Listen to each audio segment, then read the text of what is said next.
you very much, Deputy Speaker. In the last few years, thousands of people in the Hawkesbury and Blue Mountains have, probably for the first time in their lives, had to apply for the Australian Government Disaster Recovery Payment. I know I had to do it for the first time and only time a decade ago. You do the application in a total blur because you're only eligible if you've been through a massive natural disaster, a bushfire, a flood, a major storm, a cyclone.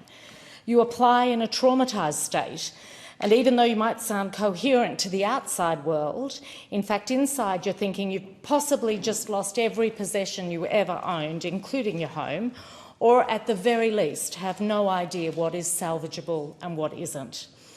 The disaster recovery payment provides a short-term, one-off financial assistance to eligible Australians. It simply offers a helping hand in the immediate aftermath of a major disaster. The payment is $1,000 per eligible adult and $400 per eligible child, and it's delivered by Services Australia. It helps a little towards the purchase of some of those really essential items that you need right from the start. You need clean undies, you need toiletries, you need really basic clothing, school items or work gear, towels, sheets, you probably need a pillow.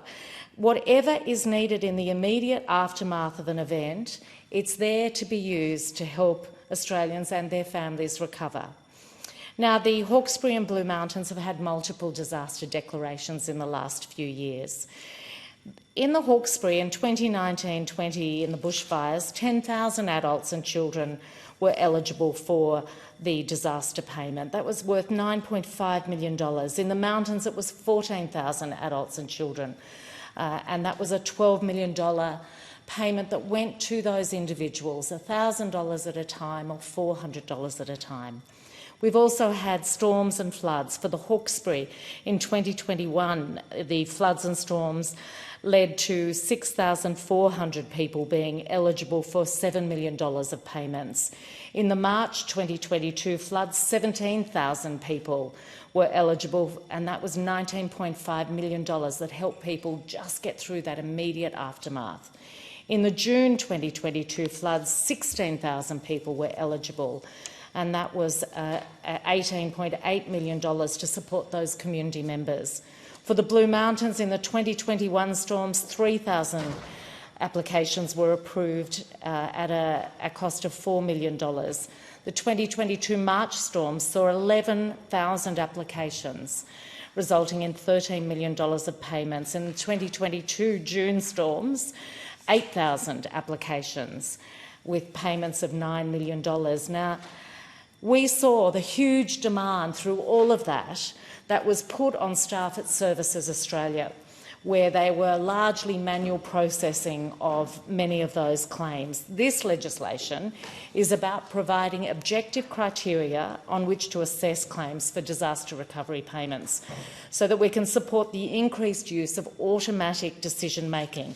So the online assessment process is faster and more efficient, meaning people will get payments within days rather than weeks.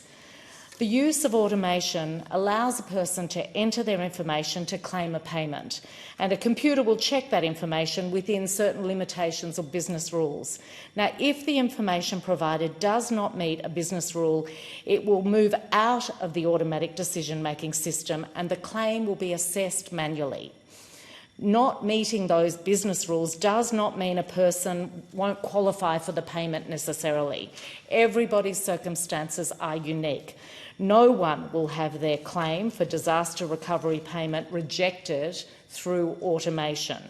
What will happen is the manual assessment against a number of discretionary criteria will come into play.